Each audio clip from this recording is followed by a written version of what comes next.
Hey everybody, this is Love and Relo, the voice of the relocation industry.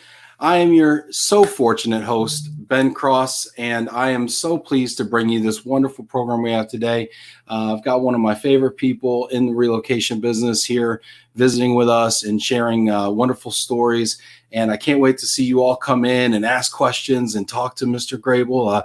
Bill's waiting backstage here, and I want to go ahead and really quick, as people are kind of filtering in right now and getting ready for this, because I know there's a ton of interest. We've already got 15 people watching us on LinkedIn, and several other coming in here on 15 people on Facebook, and a bunch of others coming in here on LinkedIn as well right now. So, but I also want to go ahead and honor some commitments I made when we did some fundraising for Move for Hunger last week. We actually did some fundraising. We raised over $5,000, which was fantastic. And part of the benefit of being a sponsor of over a certain level was actually getting a sponsorship. So I want to go ahead and honor the people that went ahead and took us up on that first here. And so first, thanks to our sponsor, Johnson Storage and Moving out of Denver, Colorado. Johnson's has provided support to healthcare supply chains across the country, delivering PPE and even ventilators to hospitals across the U.S. Johnson's has 12 locations across the Western U.S. and recently added Lisa Baronage to grow its international and government business. We appreciate that support, and thank you for sponsoring Move for Hunger. I'm going to go ahead and bring Bill Graebel forward here as well. And I seem to have misplaced my iPhone, which I'm so nervous. I got Bill here. Bill, how are you doing today? Hi, Ben. I'm doing just fine. Thanks, and thanks for having me on your broadcast. Bill, this is a blessing and an honor. I've been a fan of yours for a long time. I go to the Graebel Alliance every year that I've been honored to be invited. I'm always so moved whenever you speak, and you inevitably speak a couple times, you MC a lot of times, and you talk a lot about the values of Graebel, and you talk and you appreciate so much the supply chain and us service providers who come there and support what you do in so many countries, which is sometimes refreshing. We don't always get appreciated.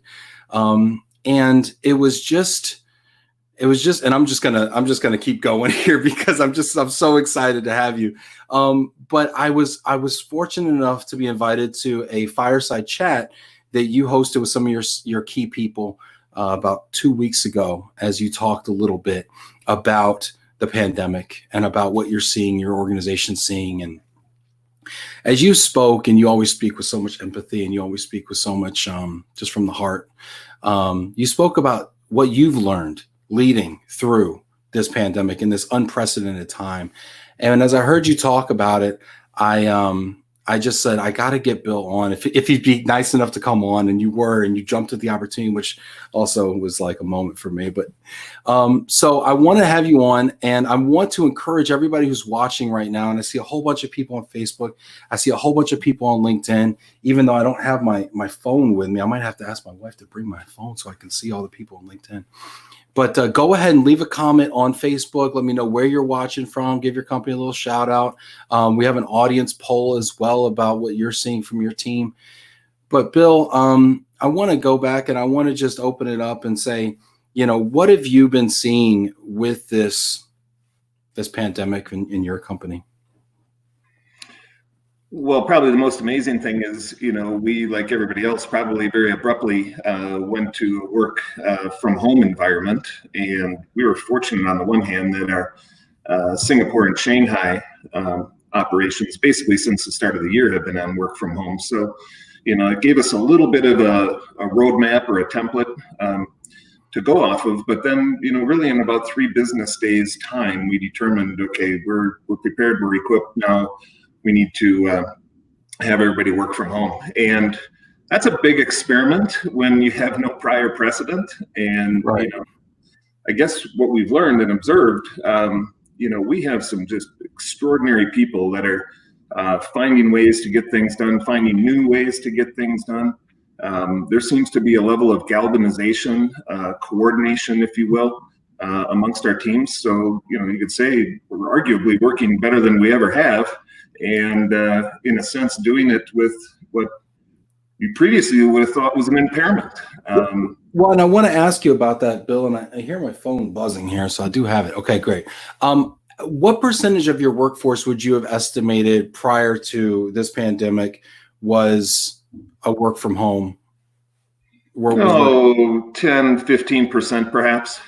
And now you're at 100%. 100%. The world. Yeah. So 850 employees, 11 countries. And yeah, we're all Zooming every day and having virtual cocktail parties just like everybody else. And, in a way, I think it is bringing our teams together, although, there will be a tipping point, I think, when folks will want to get back together and enjoy the camaraderie or, fellowship that we once enjoyed when we were together in our offices and whatnot. But for the time being, just really grateful and impressed with the quality of work that's being done, as measured by customer satisfaction or, productivity measures.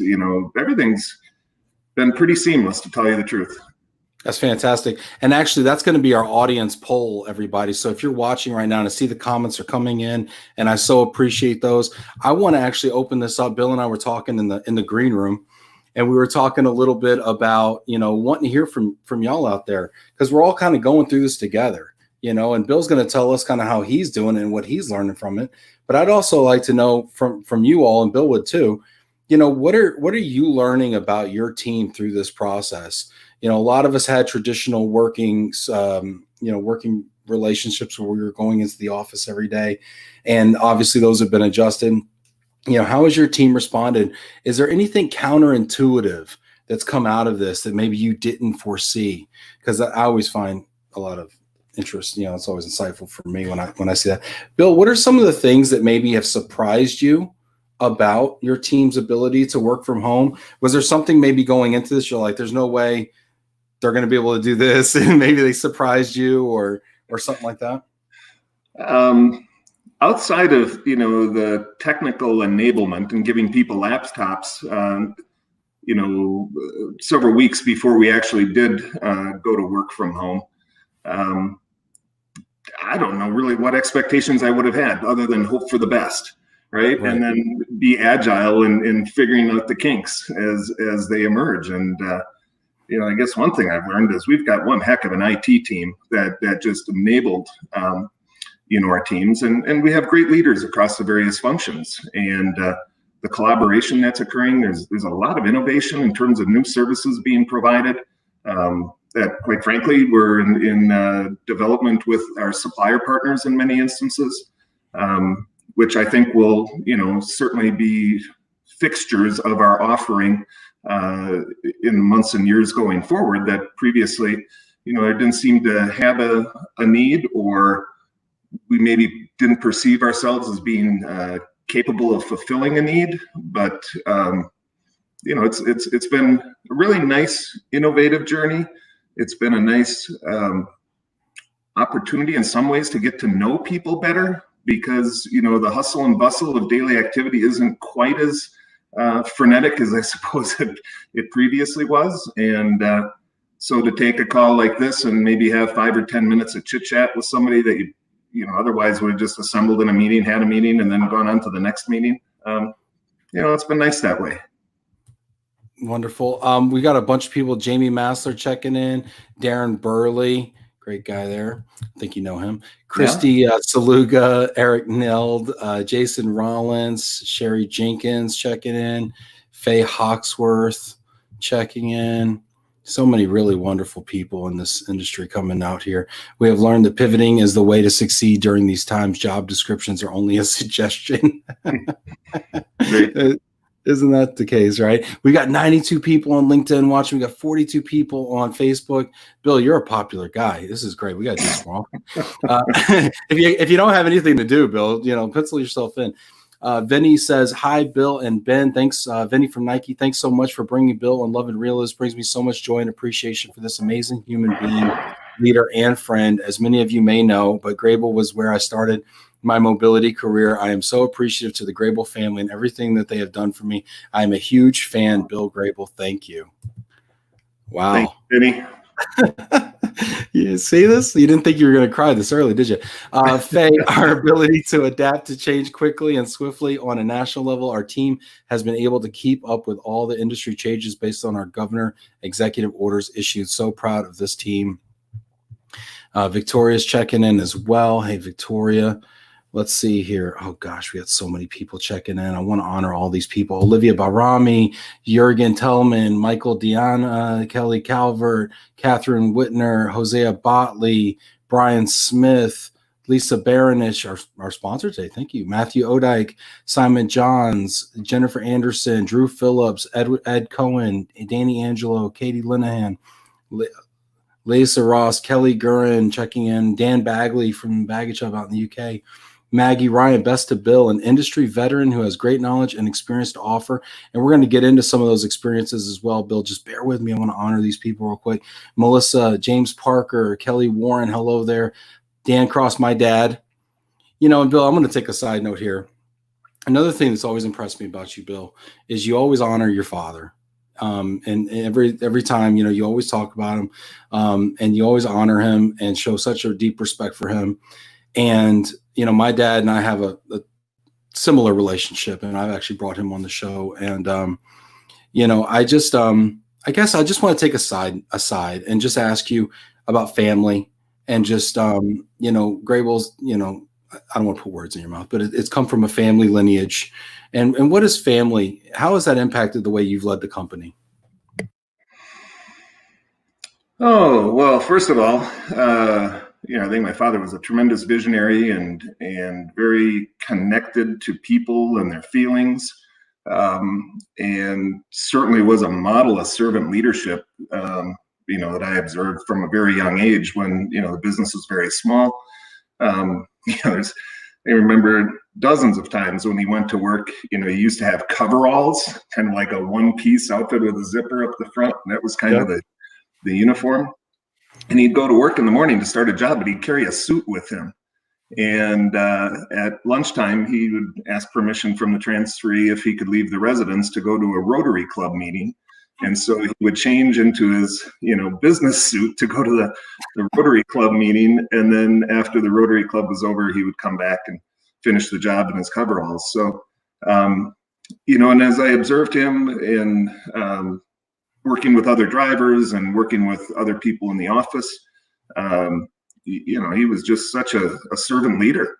And so I guess being just immersed in that all my life, it's like, is there any other way? You know, it was just great leadership by example that I emulated, and it's certainly woven thickly through our corporate culture. It's not just something one person can, you know, declare or demonstrate. And so it's kind of fed on itself, if you will, to create this identity of who and what we are as an organization. And, you know, we're in the service business. We're here at a time when people need us, and that time is often, you know, a stressful period in their life under the best of circumstances, meaning a promotion to a location that they've always desired to live in.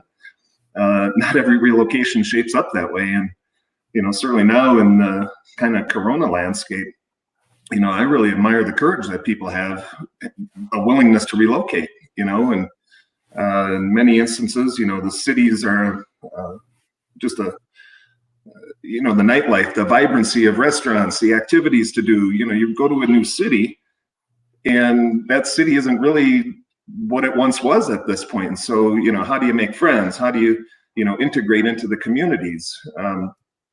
It's always challenging under the best of times, but I have to imagine now this is going to be a time when a company like ours and people in our organization are going to have to be really empathetic and understanding. You know, folks have a lot of questions around the health and safety of the new environment they're going to be going to. They have a lot of questions in terms of what they can see and do and all those things. And basically we just, in my opinion, we have to slow down the consultation with people if they feel a certain level of discomfort or anxiety about the moving process, because you have to anticipate there's a greater need for the consultative service that we can provide folks today than ever before. And we just have to make sure we get to better understand their why. You know, everybody's got a why for relocating. And, I'm just constantly telling our folks, make sure we can understand their why so we can best support them in this time of need for them.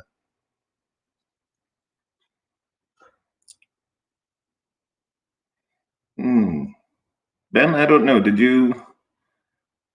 I don't see you on the screen anymore. Ben, I don't know if you can hear me or not.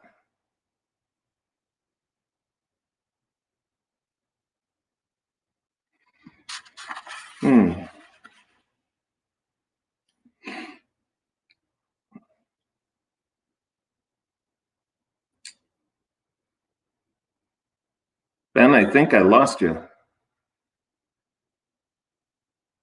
I didn't touch anything.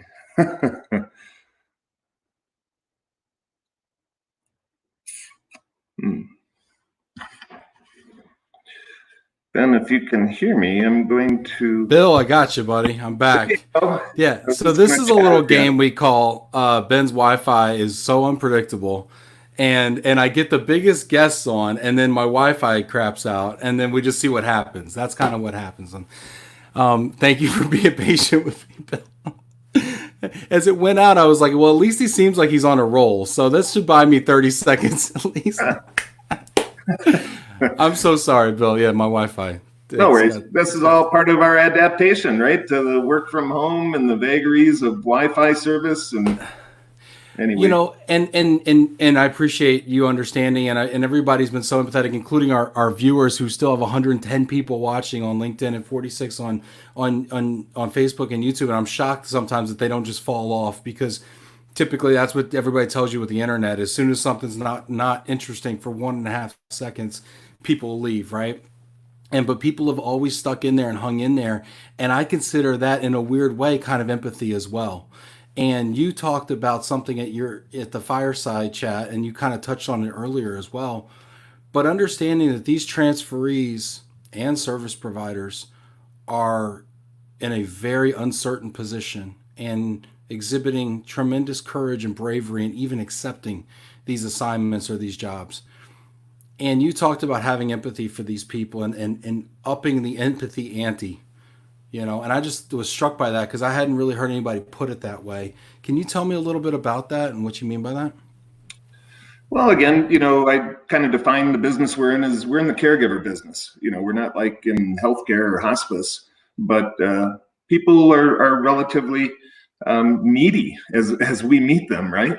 And so, as I was mentioning earlier, I think it's incumbent upon us to really get to understand what's the purpose behind this person accepting a relocation, and what's important to them, and how do we translate that to kind of make that expectation come true. And then now, even just from a health and safety point of view, I'm so admirous of the work that the moving industry is doing in protecting their own frontline workers. I think it's a very appreciated part of the workforce today.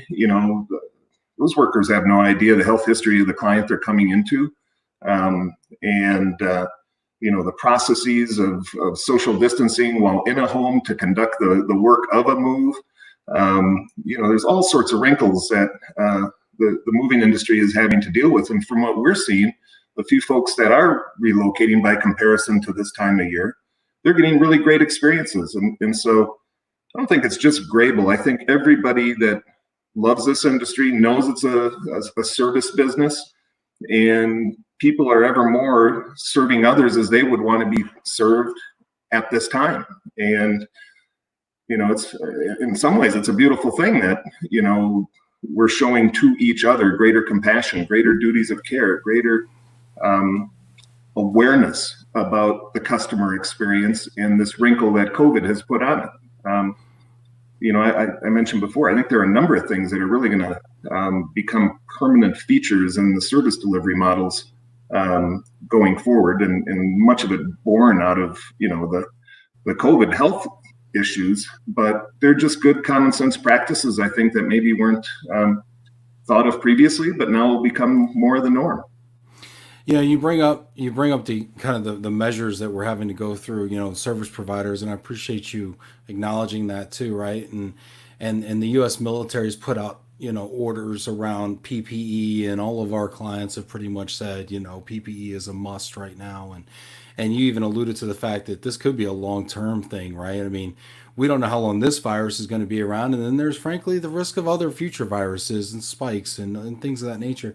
And I was actually on a call earlier today with some of my European partners, and they did the math on the cost of PPE, not to mention even the inconvenience. I mean, frankly, these drivers, I mean, in the summertime, et cetera, I mean, I can't even get into the heat and the sweat and just the discomfort factor.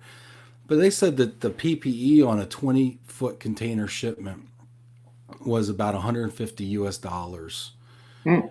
Is that something do you think that corporations out there are understanding and understanding the increased costs of doing business around this kind of in the post COVID-19 or during COVID-19 era?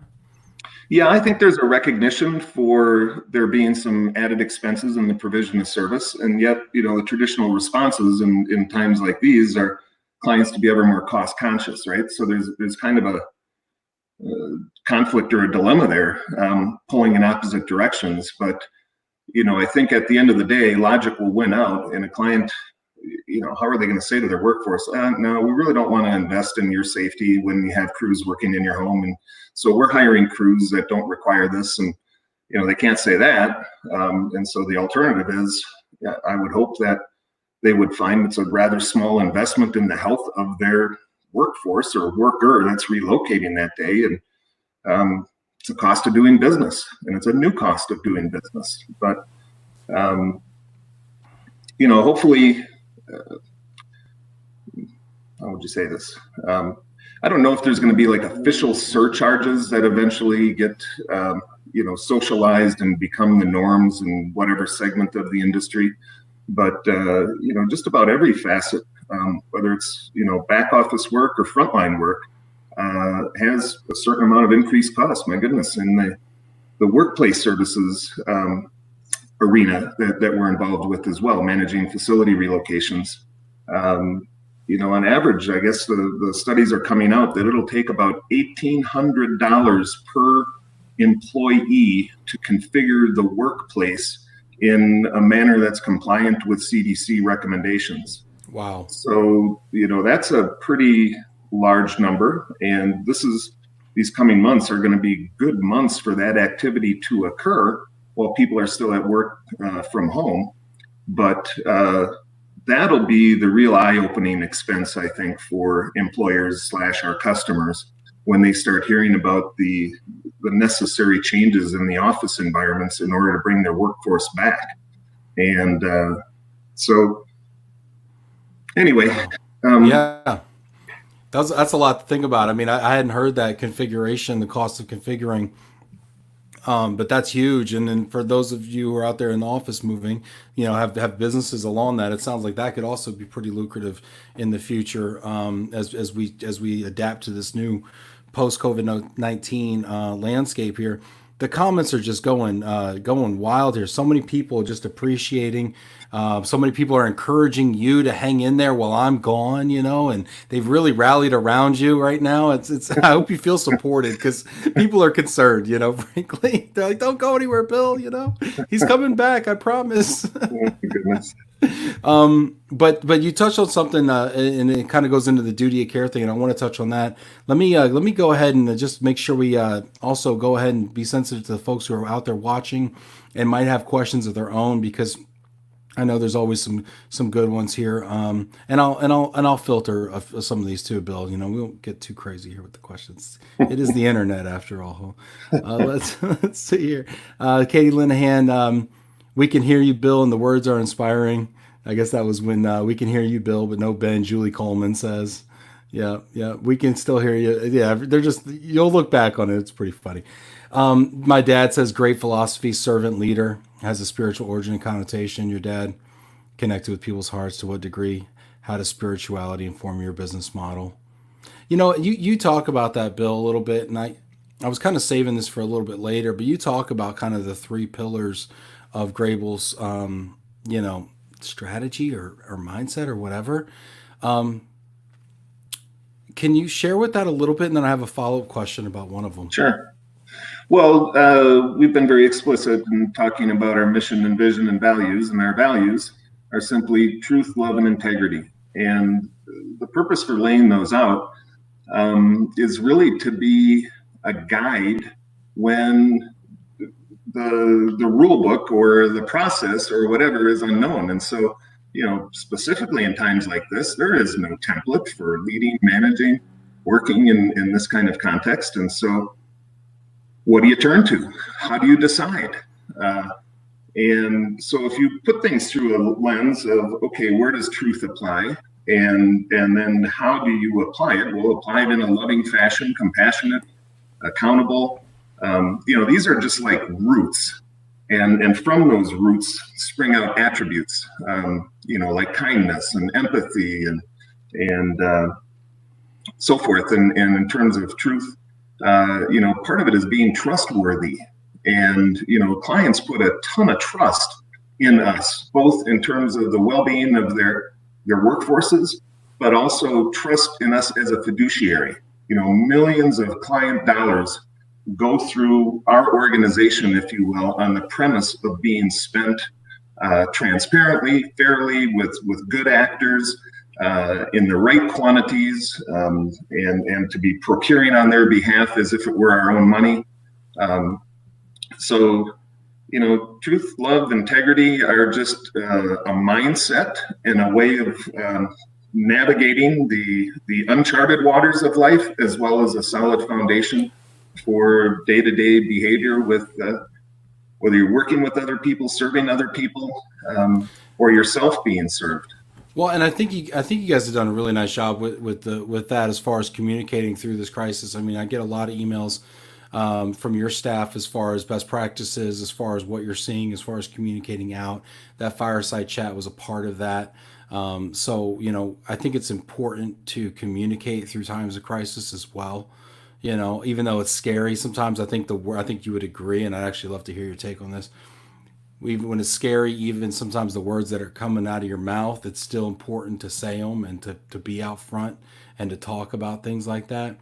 The love pillar that you chose to put into your three pillars is interesting and important to me as well. I mean, I named my show Love and Relo, and then to see you pick one of the, love is one of your three pillars as well. And what place does love have in business? Oh, goodness. It has everything to do, right? I mean, how do you get something done without a workforce, right? So then you have to make a conscious choice. Do I like my workforce? Do I hate my workforce? How are you going to get more done if you hate your workforce, right? So, I guess it's kind of reciprocal. If you approach your workforce in a trusting, loving kind of fashion, hopefully that breeds and stimulates, more love and engagement in return from them. And quite honestly, we get feedback all the time. Graebel is a unique and interesting place to work, and it is a family business, and people feel like they're a connected family member in a lot of ways. And the same is true with clients. We aren't seen as a monolithic corporate enterprise. We're seen as a very human-centric service organization that is collaborative and trusting and respectful and, again, loving. I think love as a strategy is one that's actually going to become more and more predominant in the future. And because you look at organizations out there, and nowadays the CEO can turn on his webcam and just come to you live from his living room, and share something with you. And there's very little buffer nowadays between the public and the top of these corporations. I mean, you look at Elon Musk and Jeff Bezos and Richard Branson and Howard Schultz and all these, these leaders who just decide, what, the guy from T-Mobile, I don't even know his name, but they just decide, hey, I'm going to be who I am, and we're going to put that out there, and that's who we are. And I think that people want to hear from that person, and they want to get a sense, and I think that the companies sometimes that hide behind the bureaucracy of their company, and they hide behind their marketing department, their PR department. I don't know. I don't think that I don't know they may not lose in the near term, but I don't think they win in the long term, because it doesn't connect with people the way that a human voice and a human face connects with people. And I applaud you always getting up and saying things and always kind of leading from the front in that regard. You said a couple things in the fireside chat that made me really just kind of related to or resonated with me, And you talked about when you set you called the town hall meeting, in your organization, and I'm asking you to share this because there's CEOs of companies that are watching this right now, and there's managers, and there's heads of household, and there's people who lead at all different levels watching this right now. And you were confronted with the ever evolving actuality of this pandemic, and you had to communicate. What was that moment like, and how did you handle that? Yeah, so you're speaking about on March 12th, we had a regularly scheduled town hall meeting, which would be broadcast to our worldwide workforce. And going into it, we were really excited. We were having a banger of a first quarter, up double digits. We were tracking toward having a record-breaking year as we looked forward into the second quarter. We were in the process, frankly, of trying to fill 100 job requisitions in various locations throughout the world. We had just opened up in India, actually on March 10th. We had a few weeks prior opened up in Munich and in Geneva. And the first quarter was brilliant in terms of the number of customers, new clients that we had signed, and everything was just looking terrific. But you knew there was like a hurricane offshore, and you just didn't know what the trajectory would be and how fast it would move and how large a scale a storm it would be. But that all kind of came to a head on the evening of March 11th when basically, the country went to close the borders and stopping the European flights. And, and then, oh my gosh, the announcement of March Madness being canceled and the NBA and NHL seasons, being suspended. And all of that was happening on the night of March 11th. And it kind of felt like 9/11 all over again, where you just have this shock and awe, like, my God, the unimaginable is this is so bizarre. And, where is the enemy that's causing all this, chaos? And, how will it subside? And, how do you ensure your safety? And, I think everybody's eyes just were wide opened in a sudden event kind of context. And so, of course, we had our PowerPoint slide deck with all our little facts and data and, points right. Showing, the progress we had and the excitement outlook that we had for the remainder of the year. And so anyway, on the morning of the 12th, came in and met with my co-presenters and just kind of shook our heads and said, you know what, nah, we're not going to go through this deck today. Everybody's feeling the same way we are.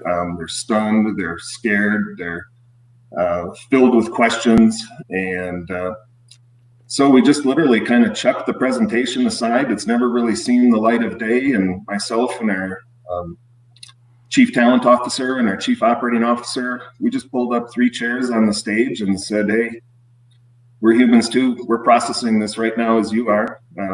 There is no playbook for this. Basically, we're going to have to map out a process of everybody working from home. And, and then behind the scenes, as soon as that was over, we just started running all sorts of scenarios and models of, what's it going to do to demand, what types of activity can continue, what types of activity are, like obviously an international move is a pretty tough thing to execute these days. If, at a minimum, you're going to have a 2-week quarantine, but, certainly there's travel bans and I think it's going to be quite a while before many of those are lifted. So anyway, what did it feel like? It felt horrible. It felt scary. And, the 3 of us just sat in front of our teams and said, what's on your mind? What concerns you? What do you want us to be paying attention to going forward? And we really started a a dialogue, not that we hadn't had one, if you will, across the organization, but what's resulted is basically every week now, since that time, we have kind of a weekly half an hour check-in with everybody and just providing them business updates and, encouraging signs, neutral signs, negative signs, and keeping them informed and hopefully engaged and feeling comforted that, we're in this together. And as much as we're on an island, we're still all very well connected, and, we've got a job to do. The mission criticality of the few folks that we have the honor and pleasure of moving right now, they're mission critical moves. These aren't, basic, whatever you want to call it, routine moves by and large that are occurring right now.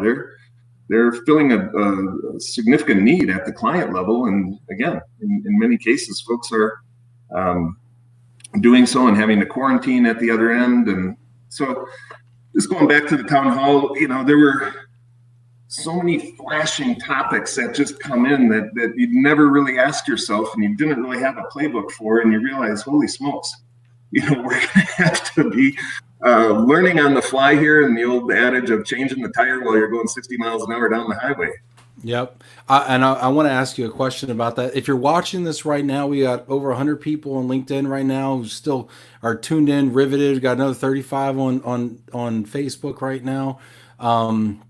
If you're watching this right now, please hit that like button, or if you're watching this on LinkedIn, hit that little heart button. That's been kind of our thing, our go-to on LinkedIn is hitting that heart button, hit that love button.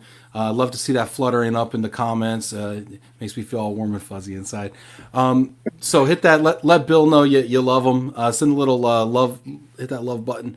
Now, Bill, you're sitting up there, you and your CTO, you and your COO, just chucked your presentation. You said, okay, what do y'all want to know? What kinds of questions did you get? Oh, of course, you're going to get questions about, are we going to have layoffs? Are we going to have our pay cut? That's probably most significant. And then there's certainly questions around, how are we going to keep our workforce safe? The return to office. Tell you what, it's way easier going to work from home than it will be navigating the right path of return to office. And that's as I mentioned before, it's an expensive thing, but it's also very detail oriented in a lot of ways. And so, the well-being of our workforce was and is our primary objective. Right. And as I said before, if you have no workforce, you got nothing. And so the first thing is they got to be healthy. Second, they got to be engaged. And we just shared with them, look, we're going to be brutally honest. We're going to be transparent. This is not a time for keeping secrets. This is a time for, kind of a 1 + 1 makes 3 as we try to problem solve. And so we've been very conscientious and conscious of keeping the lines of communication open and living our values. We talk about being a transparent organization, and that's not just marketing fodder. As leaders, we have to be demonstrating that to our workforce because people are smart, and and if for a moment they doubt your integrity, or for a moment they doubt your intelligence, and the reality is we came forward and said, look, this is what we know. This is what we don't know. And here's what we're doing to try to understand what we don't know and see what we can do with that and help keep us as an organization and as individuals, kind of upright during this crisis. So there's really no brilliance. It's very intuitive. Treat and communicate with people the way you'd want to be communicated with. And but again, I'm blessed to have such an awesome supporting cast of leaders, and whether it's our CTO or COO or our chief revenue officer, the head of IT,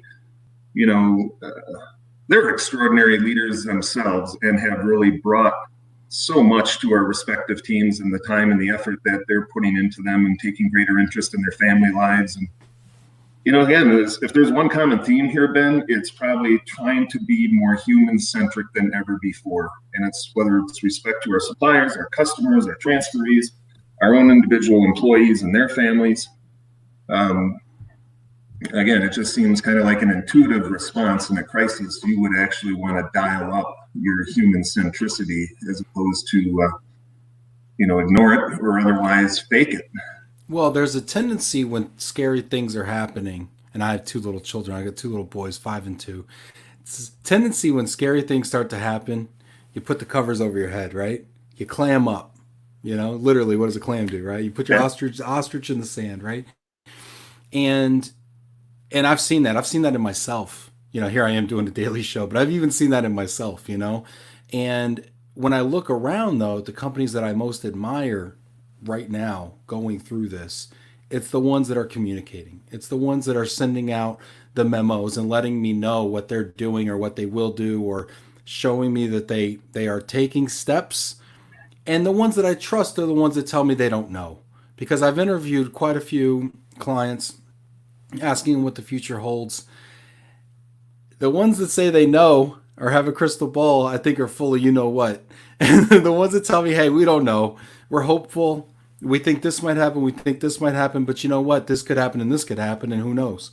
And those, I trust those people, because you know what, we don't know, we're in the dark here, and we're all hoping just to hold each other's hand, feeling around the dark. So that's kind of where I'm at with it. But I guess as a CEO of a company who now, I mean, I can't even imagine. You have the weight of the world. You got all these locations. You got all these people. You got all these clients. They're all dependent on you to know something, even when it's impossible to know. But how do you form a strategy to come out of this thing, right, stronger than ever? And you talk about the human side of things, and that's hard, to empathize, as we're kind of scared, but how do you come out of this thing with a strategy that's going to make you better than ever?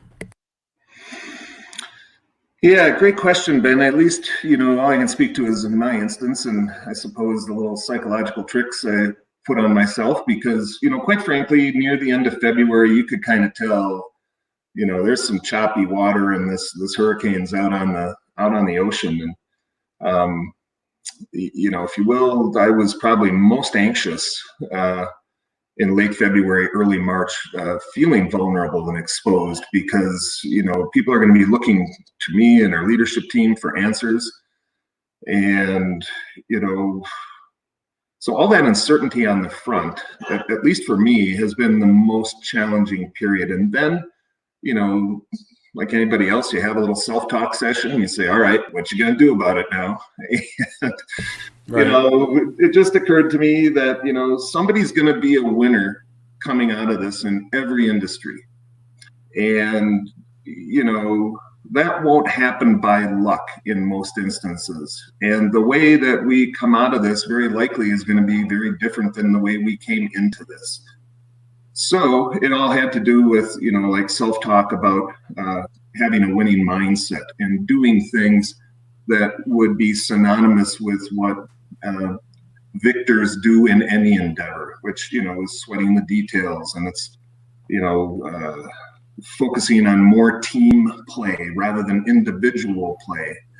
And then slowing down, if you will, the movie and say, well, what are the constants that will always stand the test of time, right? And you come back and go, well, at least we got the values part right, because if we keep our behavior in a fashion where truth, love, and integrity are on display, foundationally, you're going to give yourself a shot to maybe have an advantage of a more engaged workforce, a more engaged set of partners and suppliers out there, if you treat them with respect.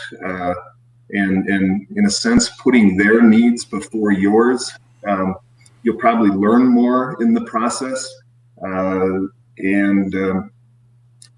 So I guess in summary, is adopting a winning mindset and having the knowledge that somebody's going to win the gold medal for performance during COVID. And why not us? And if we get silver, well, hell, at least we gave it our best shot, but we had a conscious strategy of coming out of this better than we went into it. Yeah. We know more about our system's robustness. They've been pressure tested in ways that, we couldn't imagine. We know more through our engagement surveys about, what do we need to be doing better while we're all working remotely? And, how do we need to bring workers back? The notion of work from home is going to be embedded in our company. Because we've proven every job can be done from home. Even the front desk receptionist, a lovely woman that's been with us for love her, by the way. Whenever I come in, I always talk to her for 15 minutes or whatever, and she is so just, is it Deb? Is that her name? Litha. Okay, sorry. Anyway, she's just a beacon of sunshine at the front desk. So anyway, somebody's got to be a winner, Ben. And, we've always had this kind of underdog mentality. And so, all right, Corona, bring it on, baby. And we're going to get you back, and we're going to, hopefully be better and stronger and more relevant to our workforce, more relevant to our clients, more relevant to our service providers. Those are conscious choices, and not making those choices is a choice. But then that's a bit lethargic, in my opinion. And a crisis is no time to be lethargic. Well, and some people, there's going to be a gold medal at the end of this, but there's also going to be people that don't win at the end of this, and not making a choice is a choice, but it's probably the wrong choice. Let's be honest, right? Yeah. We have some folks here chiming in, lots of questions. You guys have been so patient. Just a couple of questions here, Bill. How do you see the supply chain of Graebel changing due to the pandemic and pressure on cost and quality, with hopefully a larger peak coming up this summer? Any tips you could give us a supply chain? This comes from a mover in the Netherlands, Matthew Odijk. Well, like all of us, stay agile, be forthright, in terms of what you can and what you can't do. Obviously, we're leaning into partners all over the world to better understand local restrictions and, equipment sizes that are utilized, and, the cost pressures. Fully anticipate and frankly empathize, particularly with the moving industry, given our roots there. And I fully understand where, because of social distancing, it now may take 2 days what formerly would be routinely done in one. And so there's a cost obviously for the labor, but more importantly, you have twice the equipment expense if it's taking 2 days to do a job where it formerly only took one. So together, I think as an industry, if we can speak with one voice and be it articulate and not just having our hand out, but, kind of mapping before and after, this is the basis of our cost structure before. It's still the same, but we've had these increments here that are due to helping ensure we're working in safe workplaces and that we're keeping the people we serve healthy and safe. So. Well, and there's that brings me to another question here. A few folks have had this question in different variations, and some are just kind of, wow, $1,800 to reconfigure. People are asking. Simon Johns here at Aqua Moving Services says, Bill, would you look to get rid of expensive offices and go to a remote home-based workforce now? Well, as a practical matter, no. First of all, you've got leases, and so you can't just bail out leases. I'm out. That's it. Yeah. It certainly does, Ben, cause us to rethink the workplace of the future. So what's cool, actually, is on about July 6th, we move into new facilities in Prague and in Singapore. Those are normal scheduled dates. And so fortunately, we'll have the ability to, rather than like remodel any location, we can design it right from the start. And together, that's about maybe 185 colleagues in those two shops combined. So that's a pretty good chunk. 20-ish% of our workforce will be able to equip right from the start. We have another facility in Wausau, Wisconsin, where we have about 100 people, and that's planning on relocating into a new office in November or December, depending on the construction completion. So we'll have the ability by year end to have 3 new locations with a third or so of our workforce coming back to work in an environment that anticipates the needs to maintain a safe and healthy workplace going forward. But other locations will be a little more challenging. And, things like break rooms, coffee machines, microwaves, all of those things, your conference rooms. So long story short, Ben, I think what we'll see is more, call it like shift work, if you will, at the offices, where maybe team A is working, the first and third week of the month, team B working the second and fourth week of the month. And then inside that, maybe folks are in the office 4 days a week of their team's assignment. Some of that's still to be sorted out. But I think for a variety of reasons, the workforce is going to want to have some increment of additional work from home, even though I think they're also getting antsy to get back to the office for the socialization parts of it. But yeah, our workplace certainly will change, and basically each address will probably have more people attached to it in the future. So I guess I'll leave it at that. No, I think that's an excellent answer. Gosh, we got some other questions. We got some funny ones too. A couple people are asking if they can meet your dog. Is the dog around? Well, they've seen the yellow lab walking around. He's not in here right now, but I've got a chocolate lab down at my feet here. That'll do. Is the chocolate lab is the chocolate lab up for it? Come here, China. Not so much. Hey, Yogi. Yogi. Oh, that's wonderful. There we go. Come here. There we go. Oh man. There you go. So that's Yogi. That's beautiful. Can you see over there? See that guy? Hey, can you see him? Yeah. Isn't it interesting? I mean, are you finding? I mean, we're having a laugh here. I mean, but are you finding now that I've been saying this for a while? There's been a campaign to bring your whole self to work, and now we're bringing our work into our home, and like you can't even hide it. Like my kids are just, one's got up from a nap and one's trying to get a cookie or something and talk my wife into it. And I can hear this in the background, and it's like you can't hide who you are. It's like, come on in. Yeah. Has that been a different dynamic? Yeah, I think so. Again, like I was saying earlier, you get to know your people better in certain ways, right? And again, we all have noises in the background, and fortunately, the dogs haven't barked, because a lot of times there's more people, of course, walking on the street, and sometimes if they're looking out the window and see somebody walking by, then they want to say hi, and so anyway, that just goes with the turf, I guess, working from home these days. They love the dog. Nicole Barilli also says love your candidness and openness. Bill Graebel from Nicole Barilli. Pam Capecci's checking in there. Hey Pam. Eric Scorzelli says, how are you preparing your sales force for the changing landscape? How difficult will new client acquisition be in post-COVID? Oh boy. Now we get into the secret sauce. It's like anything else. The clients are searching for answers. I think clients will be leaning into their RMC ever more on many different fronts. If nothing else, I think HR and mobility departments in any company that's going through cost cutting is certainly trimming back those departments. So, the body of work isn't getting any smaller. It's actually going to be larger coming out of this, whether it's immigration related.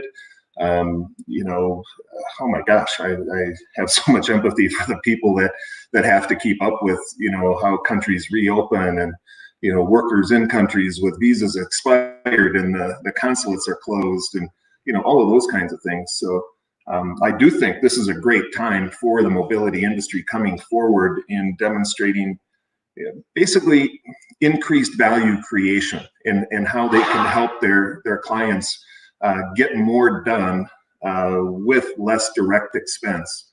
And you touch on, so what will selling be like in the post-corona You wonder, the best and final, is that a dinosaur of the past, right? Or is it a virtual best and final? And how much cost will that save clients, to not fly in 8 people from 8 different business units to listen to 5 dog and pony shows over, a 4-day period?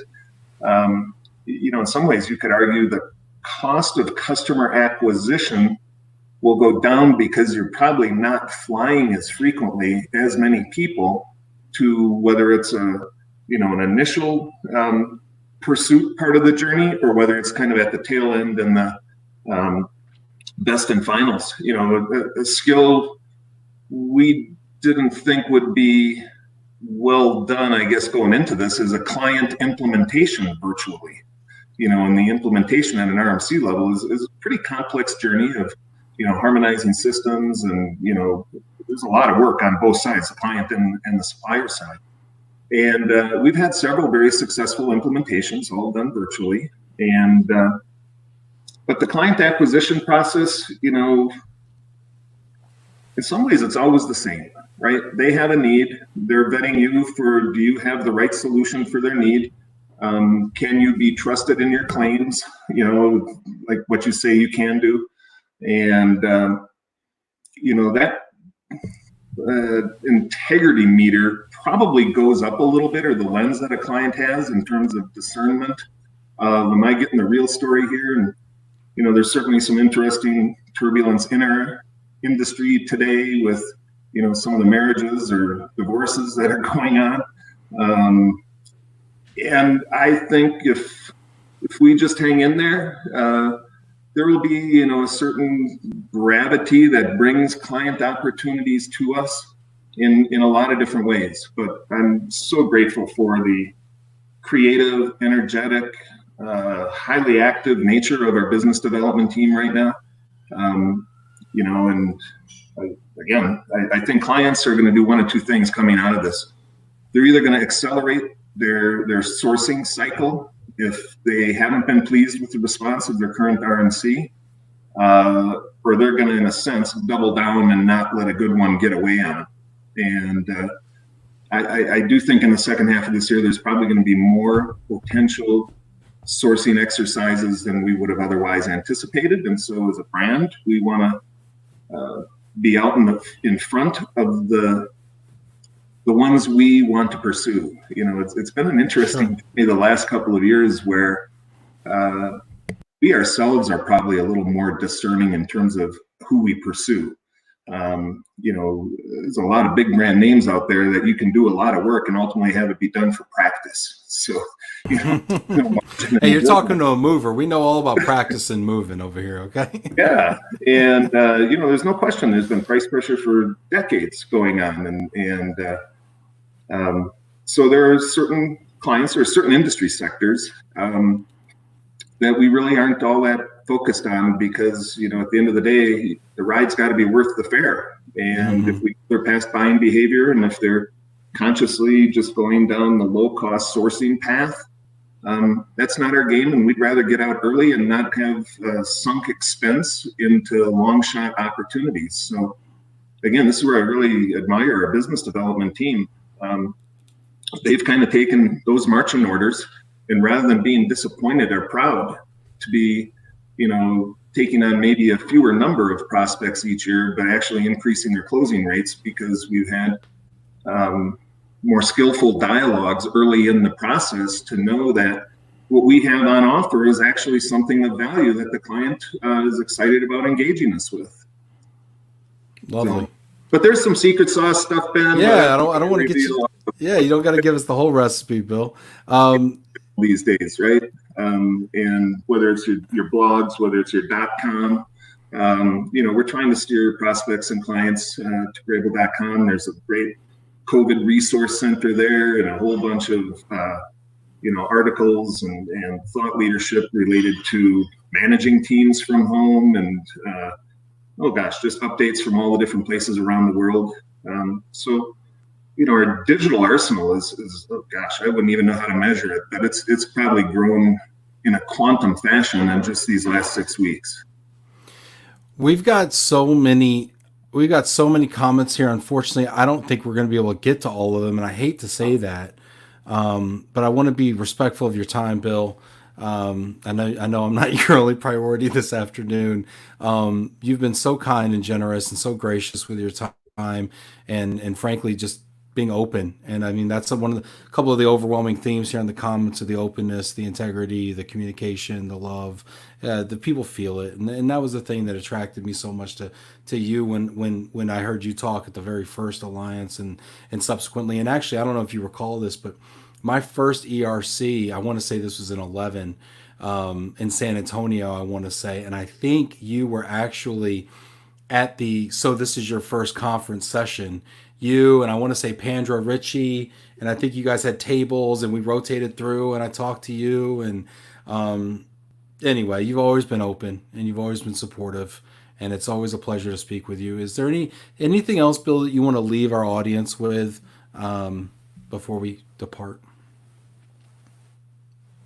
Oh gosh. This is one of my little mantras, give yourself the permission to have the self-confidence to do the right things, and you'll get through this just fine. But you got to give yourself the permission to have the self-confidence that you're doing the right things.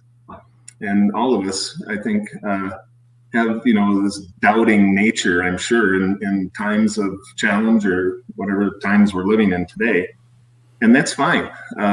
But, you're going to have to be an activist to thrive coming out the other side. And, I don't know. I think most people want to have a sense of fulfillment and happiness in their lives. And in order to experience that, I think you're going to have to work at it a little more, but there's no reason you can't do it with a positive and a self-confident outlook. That's fantastic, Bill. If y'all are watching, please write that down in the comments. I want to see that comment so I can go back to it. I can get that quote. I want you to write it down there and make sure you attribute it to. Don't try to steal it. But no, Bill, that's fantastic. Just so much about giving permission. I mean, I could go on. But Bill, this is fantastic. I hope this isn't the last time we do this. You've been so wonderful and gracious. Thank you so much for being who you are and being an example for the rest of us. This has been Love and Reload. We got a great set of shows lined up this week.